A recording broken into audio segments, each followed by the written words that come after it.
Il est tout juste 19h heure d'Alger. Vous regardez Al24 News. Merci de nous rejoindre pour cette édition de ce jeudi 28 mai 2026. Tout de suite, les titres de l'actualité. Agression sioniste contre le Liban. Le bilan s'élève à 3269 martyrs et 9840 blessés. Agression sioniste contre le Liban, des martyrs et des blessés suite à un raid de l'occupation sur le sud du pays. Cessez-le-feu au Moyen-Orient, les gardiens de la révolution iranienne annoncent avoir ciblé une base aérienne américaine. Les détails dans ce journal. Et puis au Kenya, au moins 16 morts dans l'incendie d'un dortoir d'un pensionnat de filles.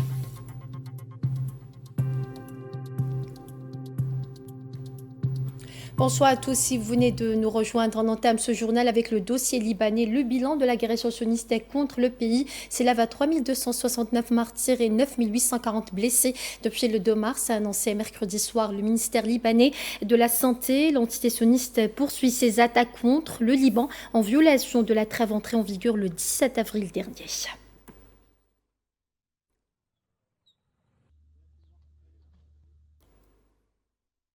Et l'armée libanaise a de son côté annoncé le martyre d'un militaire dans une frappe sioniste alors qu'il circulait sur la route dans la région de Nabatieh.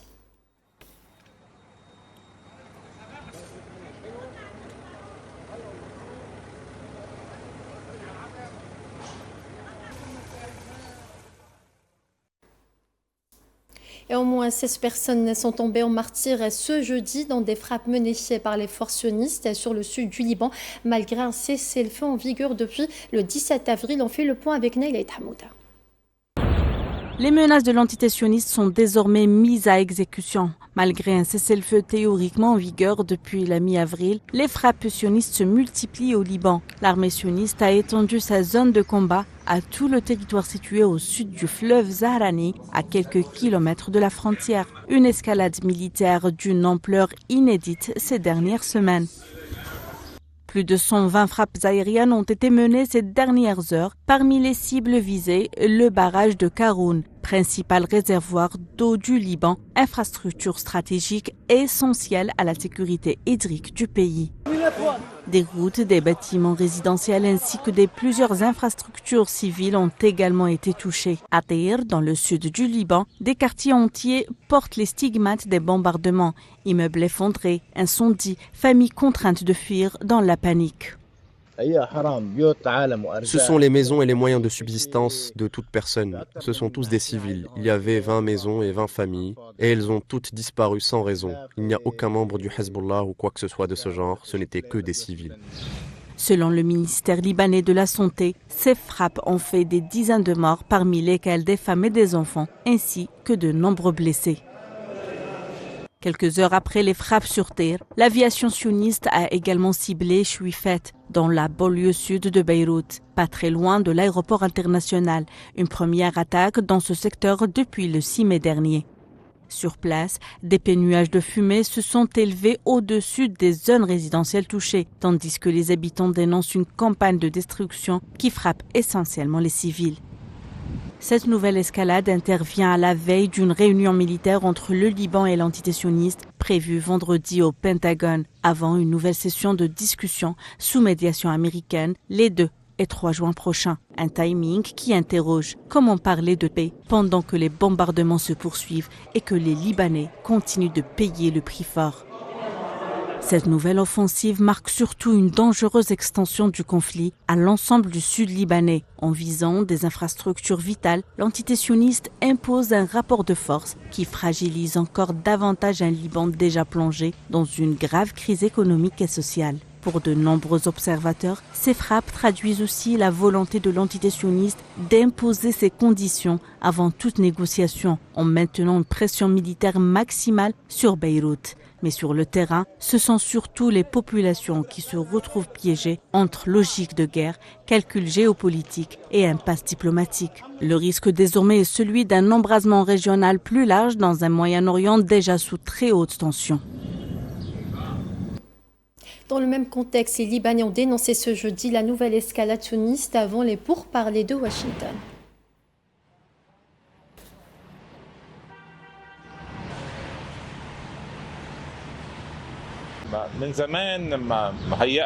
Cela fait longtemps qu'Israël a prévu d'occuper le Sud et je ne pense pas que des pourparlers, des négociations ou quoi que ce soit d'autre puisse changer la mentalité israélienne. Il n'y a pas de guerre sans conséquences. Nous avons traversé de nombreuses guerres, la guerre civile et même des conflits intérieurs. Nous disons qu'il est peut-être écrit que nous avions un tel ennemi pour voisin. Ce problème remonte à la Nekba en 1948.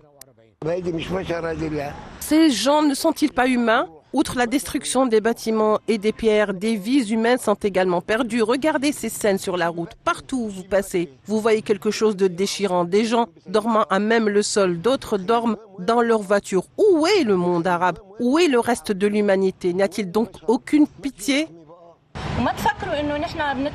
Ne croyez pas que nous quitterons le Sud. Le Sud est notre terre, notre âme, notre patrie, notre honneur. Nous ne quitterons pas le Sud. Nous ne permettrons pas que se reproduise ce qui s'est passé en Palestine. Cette terre est à nous. Qu'ils partent, qu'ils prennent leurs bagages et retournent d'où ils viennent.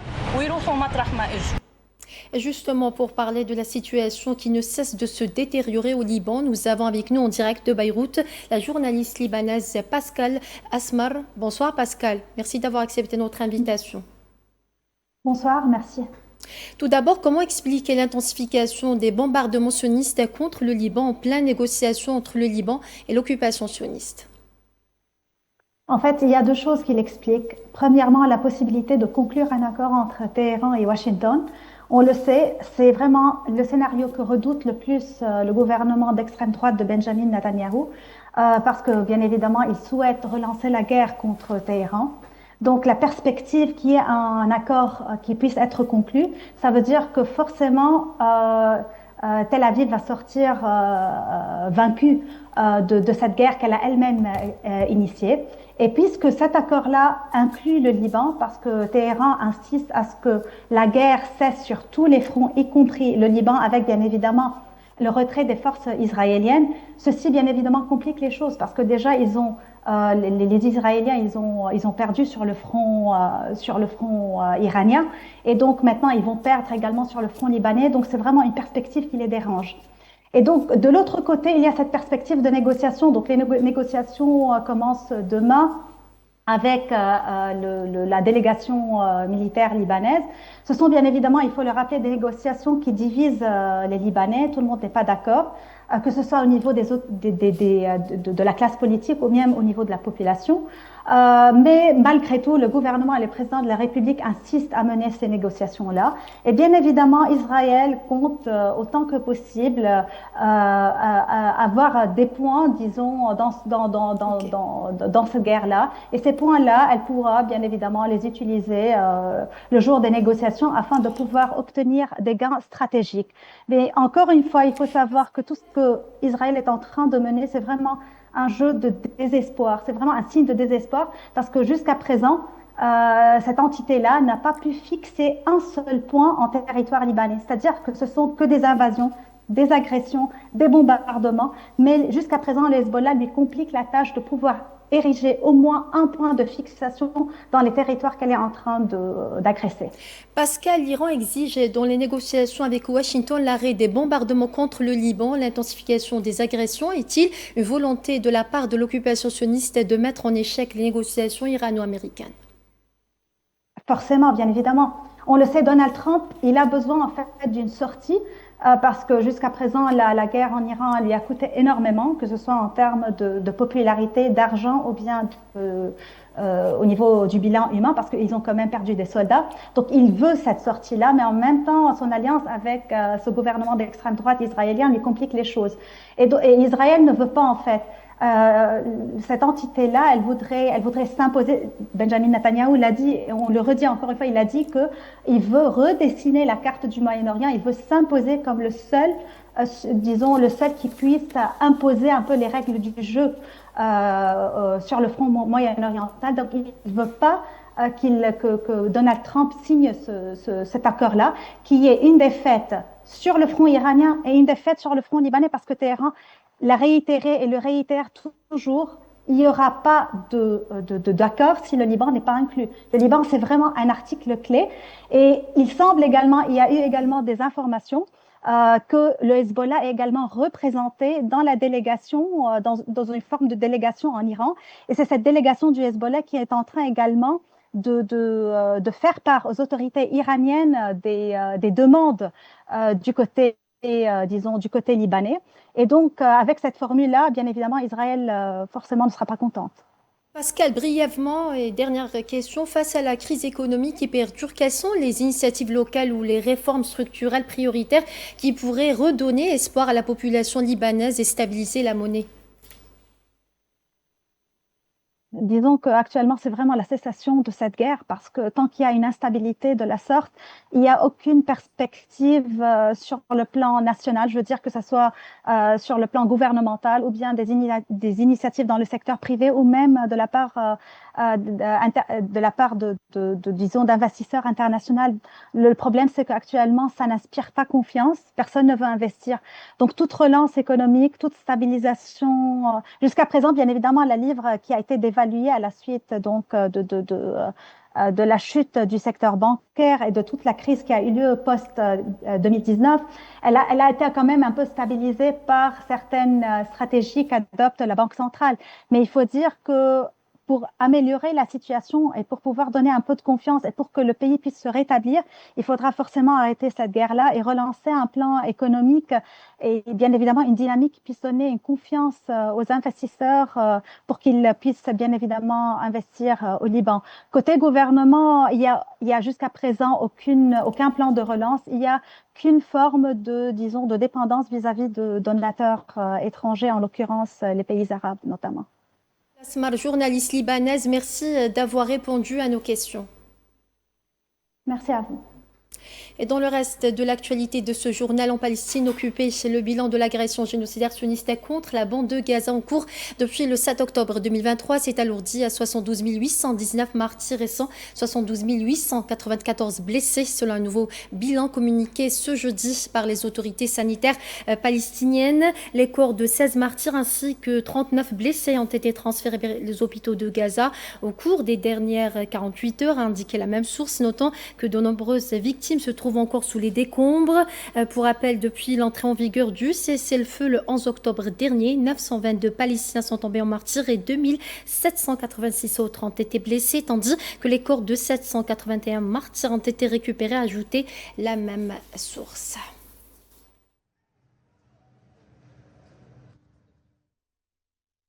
Et des Palestiniens de la ville de Gaza ont constaté les dégâts jeudi 28 mai suite à une frappe sioniste. La veille, au moins 10 personnes sont tombées en martyrs, dont 5 enfants et plusieurs autres blessés lors d'une frappe sioniste qui a ciblé un bâtiment à Gaza mercredi soir, ont indiqué des responsables de la santé.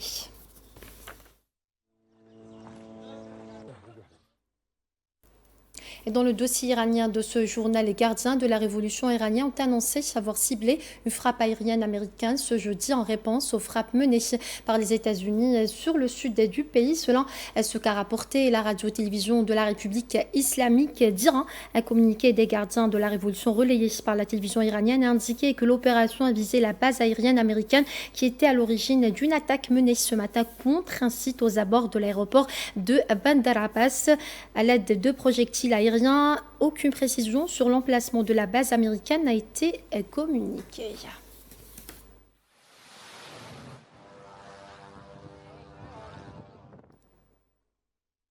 Et la chef de la diplomatie de l'Union européenne, Kaja Kallas, a averti que la poursuite de la guerre des États-Unis avec l'Iran n'est dans l'intérêt de personne, dont des déclarations précédant le début d'une réunion des ministres des Affaires étrangères de l'Union européenne ce jeudi à Chypre. Kallas a ajouté que la situation au Moyen-Orient demeure entre la guerre et la paix.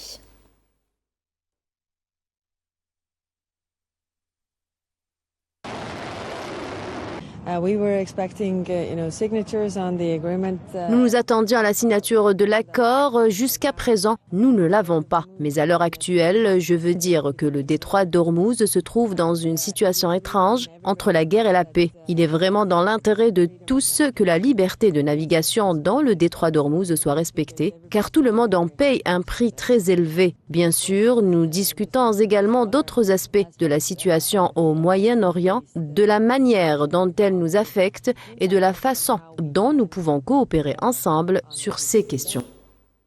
Parlons ce soir de la crise russo-ukrainienne à l'issue d'une réunion des ministres des Affaires étrangères du bloc pour discuter de la stratégie adoptée en vue d'éventuelles négociations de paix et de l'identité des médiateurs potentiels. La chef de la diplomatie européenne, Kaja Kallas, a déclaré jeudi 28 mai qu'il est très important que l'Ukraine et la Russie soient poussées à dialoguer.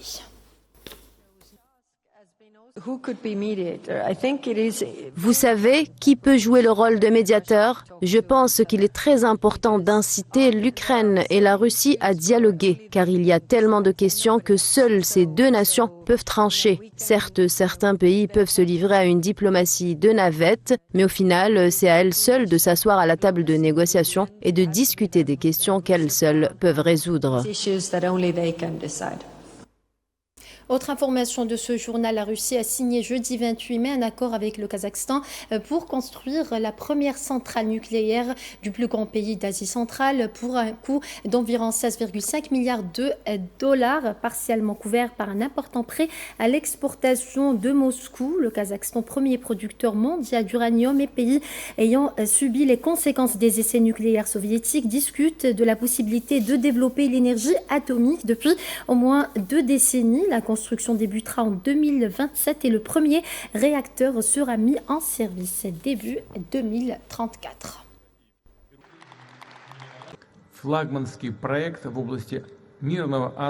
Le projet phare en matière d'utilisation pacifique de l'énergie nucléaire est la construction, avec la participation de Rosatom, de la première centrale nucléaire de la République, utilisant les technologies russes les plus avancées. Lors de ma visite, un accord a été approuvé concernant les paramètres de construction de la centrale et son financement par un prêt d'État russe à l'exportation.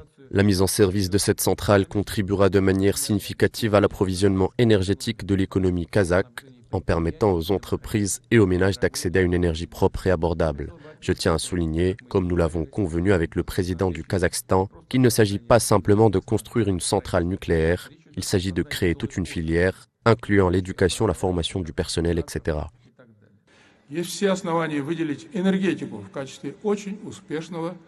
Il y a tout lieu de considérer l'énergie comme un domaine de coopération particulièrement fructueux. À mon sens, l'accord signé aujourd'hui pour la construction de la centrale nucléaire de Balkach revêt une importance exceptionnelle. J'exprime ma gratitude au président de la Fédération de Russie pour son soutien personnel et décisif au lancement de ce projet d'envergure, qui deviendra un moteur de coopération scientifique, éducative et technologique et assurera le développement de nouveaux secteurs énergétiques connexes de l'industrie dans son ensemble. Naturellement, cela concerne en premier lieu le Kazakhstan.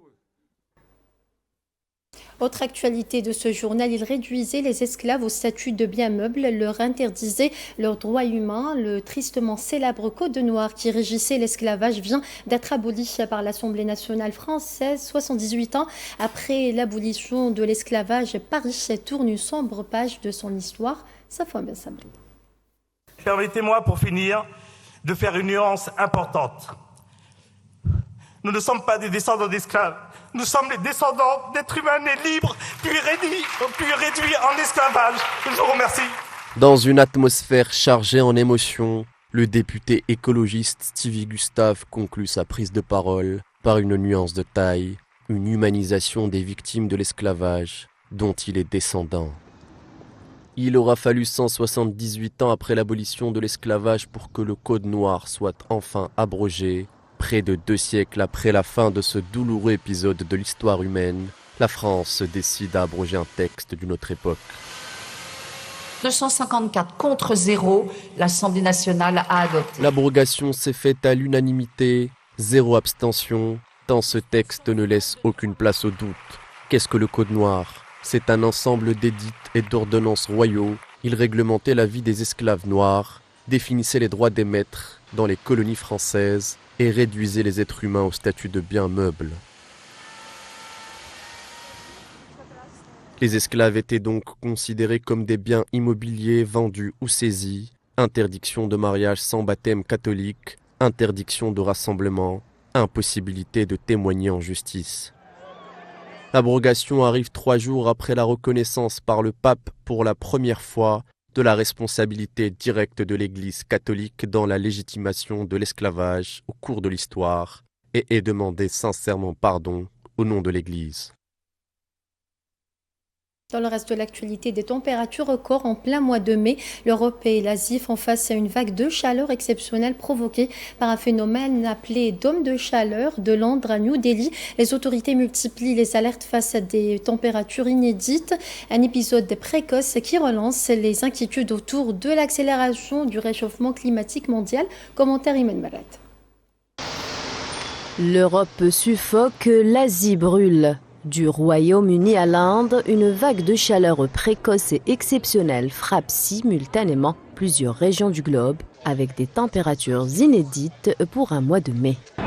Près de Londres, le thermomètre approche les 35 degrés, un niveau rarement observé à cette période de l'année. En France également, plusieurs records mensuels historiques ont déjà été battus, poussant les autorités à multiplier les appels à la vigilance. À l'origine de cet épisode, un phénomène météorologique appelé dôme de chaleur. Un puissant blocage anticyclonique qui agit comme un couvercle dans l'atmosphère, emprisonnant l'air chaud sur de vastes territoires et empêchant toute perturbation de rafraîchir les températures. Alors ce dôme de chaleur, il concerne une bonne partie de l'Europe. C'est d'ailleurs dans les îles britanniques, à Londres, où on a eu des températures extrêmement élevées au début de cet épisode, avec, je crois, près de 35 degrés, ce qui est quelque chose qui non plus n'était jamais arrivé au mois de mai. Mais l'Europe n'est pas la seule touchée. En Asie du Sud, notamment en Inde, les températures extrêmes s'installent également avec plusieurs semaines d'avance. Dans certaines régions, la chaleur devient insoutenable pour des millions d'habitants, aggravant les risques de déshydratation, d'incendie et de pénurie d'eau. Avant, je pouvais travailler 8 à 10 heures, mais en ce moment, je travaille 2-3 heures. Je ne peux pas faire plus que ça. Les experts climatiques voient dans cette multiplication des épisodes extrêmes un signal clair de l'accélération du réchauffement climatique mondial. Des phénomènes autrefois exceptionnels deviennent désormais plus fréquents, plus intenses et plus précoces. Selon l'Organisation mondiale de la santé, les vagues de chaleur prolongées figurent parmi les catastrophes climatiques les plus meurtrières, avec une hausse inquiétude de la surmortalité en Europe et en Asie. Alors que l'été n'a pas encore commencé, cette canicule précoce alimente déjà les inquiétudes sur les prochains mois. Avec un constat de plus en plus difficile à ignorer, la planète entre dans une nouvelle ère climatique. En Algérie, le président de la République algérienne, Abdelmajid Tebboune, a eu ce jeudi un entretien téléphonique avec le président de la République de Turquie, Recep Tayyip Erdogan, à l'occasion de l'Aïd al-Adha, au cours duquel ils ont échangé les vœux souhaitant davantage de stabilité, de progrès et de prospérité aux deux peuples frères, indique un communiqué de la présidence de la République algérienne. Lors de cet entretien téléphonique, les deux présidents ont évoqué les voies et moyens de soutenir et de renforcer la coopération entre les deux pays dans divers domaines, notamment la suite de la récente visite effectuée par le président de la République en Turquie et des perspectives prometteuses qu'elle a ouvertes en vue du renforcement du partenariat stratégique et du développement d'une coopération exemplaire entre les deux pays frères. Les deux présidents saisissent cette occasion, bénissent pour adresser leurs vœux de bonheur et de bien-être à l'ensemble de la nation islamique selon la même source.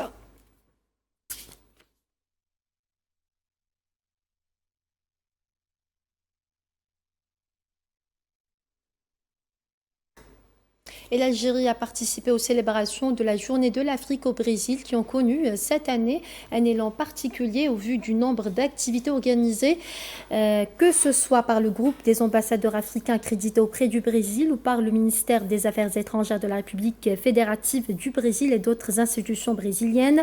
La participation algérienne s'est distinguée dans les différentes manifestations et activités auxquelles a assisté l'ambassadeur d'Algérie auprès du Brésil, Abdelaziz Ben Ali Cherif, lors de ses interventions interventions dans les différentes rencontres, réunions et expositions organisées à l'occasion de la célébration de la Journée de l'Afrique. Il a mis en avant le rôle central de l'Algérie dans la défense des intérêts du continent africain. L'Algérie a également marqué sa présence à Brasilia à travers son pavillon lors des célébrations et des manifestations à caractère culturel. L'ambassadeur Abdelaziz Ben Ali Cherif a également participé aux travaux d'un important colloque des présidents d'universités africaines organisé par le ministère brésilien de l'Éducation à l'occasion de la Journée de l'Afrique.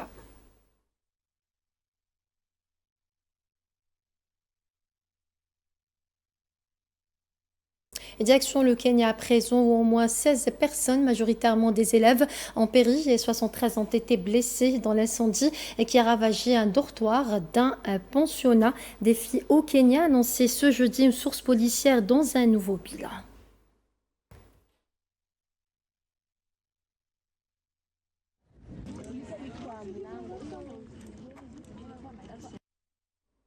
Et voilà, c'est ainsi que s'achève ce journal. Merci à vous de votre fidélité. Excellente suite des programmes sur Al24 News et à demain.